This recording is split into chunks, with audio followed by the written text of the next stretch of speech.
Hai guys, jumpa lagi di Pria Muda Show. Kali ini saya mau ngobrol tentang liga, kompetisi basket, kompetisi bola, dan bagaimana mengatasinya atau mengakalinya tepatnya di masa pandemi COVID-19. Em, Harus diakui sampai sekarang kita masih belum terlepas dari COVID-19, yang itu yang membuat kenapa banyak sekali kegiatan-kegiatan yang sifatnya outdoor, mengundang massa itu kemudian susah untuk dilaksanakan. Liga 1 kemarin tidak dapat izin, kemudian IBL basket juga kemudian memutuskan untuk berhenti gitu ya.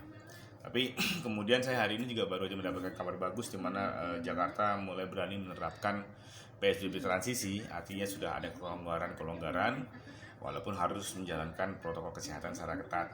Termasuk juga dengan event-event olahraga ataupun penggunaan lapangan-lapangan olahraga di mana sudah boleh dilakukan, boleh main bola, boleh main basket dengan kapasitas yang lebih sedikit, kapasitas yang maksimal cuma 50%. Saya melihat ini semacam peluang untuk kita kemudian kembali bergerak, terutama di level-level profesional. Sebenarnya saya sangat maklum ketika kemudian izin keramaian tidak dikeluarkan, iyalah kita masih pandemi, kan bahaya kalau ada klaster-klaster baru. Tapi di sisi lain saya merasa bahwa seharusnya semua pihak sekarang tidak cuma sekedar menjudge bahwa ini boleh ini nggak boleh, tapi juga harusnya berada di pihak yang sama, cari akal kan gitu kan, terutama di olahraga. Ya kalau pilkada boleh dikasih izin, kenapa acara yang lebih sehat nggak dikasih izin? Tapi nggak bisa serta-merta ya, nggak bisa serta-merta, harus dikebiah-uyah, harus diloskan, harus harus dijaga dengan ketat. Ada beberapa event yang menurut gue bisa jadi contoh baik oleh para PBPB gitu ya, dari pihak operator, dari pihak federasi olahraga, pihak pemerintah, satgas, dan juga kepolisian. Misalkan kita melihat di ajang bola basket kemarin ada NBA kompetisi basket di Amerika yang sampai sehari ini masih berlangsung.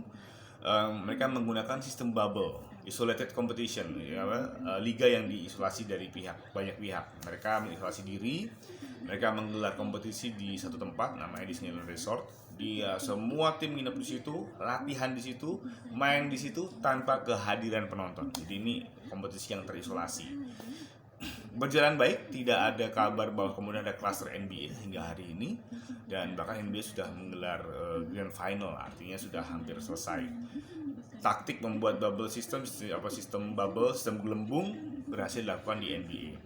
Mungkin ini bisa kita contoh juga, IBL kemarin sepertinya juga ingin melakukan hal tersebut tapi belum mendapatkan restu. Mungkin bisa di approach lagi dengan sistem bubble. Semua protokol kesehatan itu dilakukan dengan sangat ketat, controllingnya ketat, monitoringnya ketat sekali, dan ini yang membuat kemudian event bisa berlangsung lancar. Bagaimana dengan sepak bola? Sepak bola yang lebih masif tentunya punya risiko lebih gede untuk saling menularkan bila ada apa-apa. Namun kemarin juga ada contoh yang menarik ya, di mana Liga Champions dan Liga Eropa musim lalu diselesaikan dengan sistem semi bubble. Kenapa saya bilang semi bubble? Karena masih dilaksanakan di beberapa kota, tapi dengan dalam konteks satu wilayah.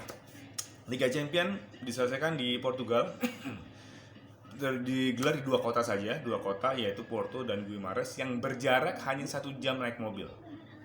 Ya, jadi tentu saja ini mempermudah kontrol penyebaran di dua kota yang dianggap relatif cukup aman. Berhasil digelar Liga Champions hingga babak final, di mana juara Bayern Munchen. Hanya di dua kota saja, Porto dan Guimarães, 2 stadion saja, yang jaraknya antar stadion sejam.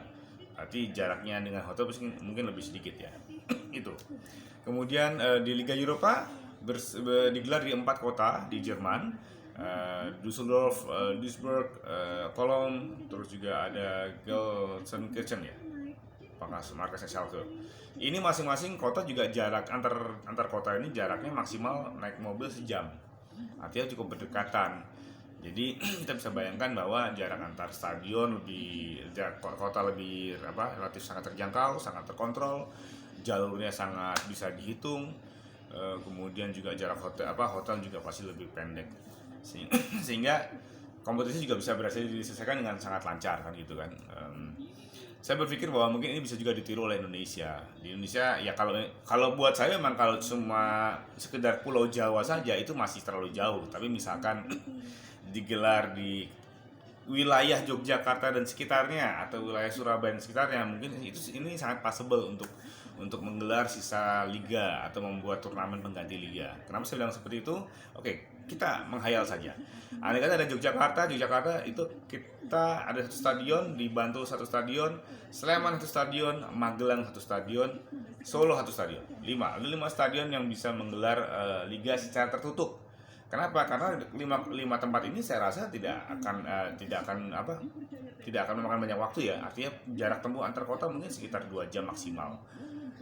Jauh kurang dari situ malah sebenarnya. Kemudian hotel ke tempat latihan bisa diatur yang tidak terlalu jauh dengan dipusatkan di satu tempat tertentu.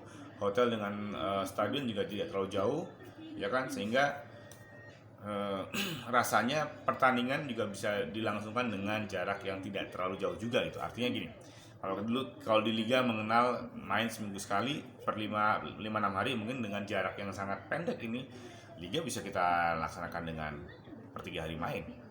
Kenapa tidak? Ya kan, ini kan special case gitu. Iya, kalau misalkan kayak kemarin tuan rumahnya ada yang di Bandung, di Tangerang, di Gresik gitu kan ya, perjalanan darat aja udah hampir di Bangbayi nih, jauh banget kan gitu. Atau kita bisa bikin juga di sekitar Jawa Timur yang saya lihat ada Surabaya, Gresik, Lamongan, Sidoarjo dan Malang yang perjalanannya relatif bisa ditempuh dalam waktu yang tidak terlalu lama, sehingga tidak terlalu menguras fisik dan juga energi para pemain ketika traveling di situ. Ya, resikonya hotel di Jogja dan sekitarnya akan penuh karena untuk kebutuhan pemain. Saya nggak tahu bagaimana perjanjian bisnisnya, tapi ini kan sebenarnya possible karena saat ini kan tempat-tempat hotel akomodasi kan juga butuh tingkat hunian.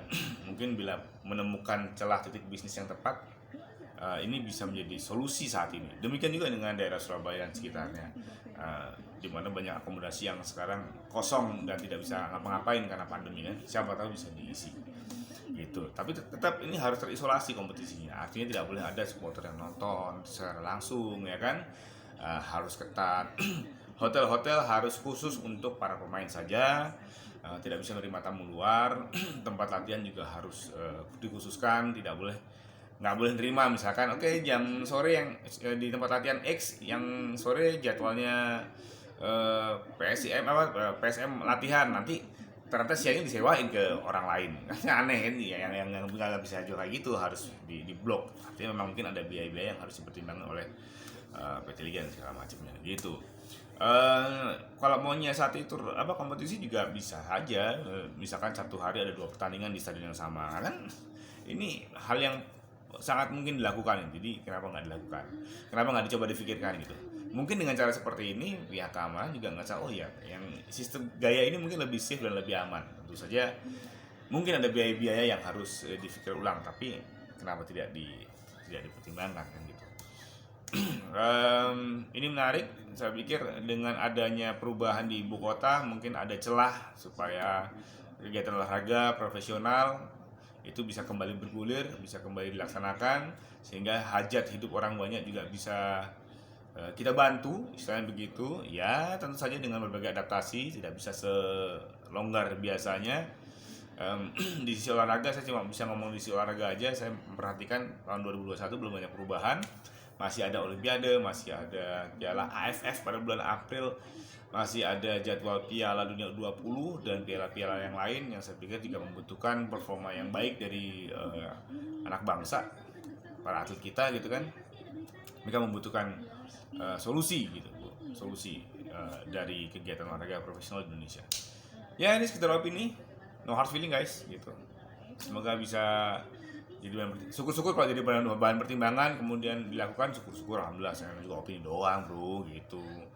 Oke, jangan patah semangat, kita bisa lewati COVID-19 dengan baik. Oke, see you guys.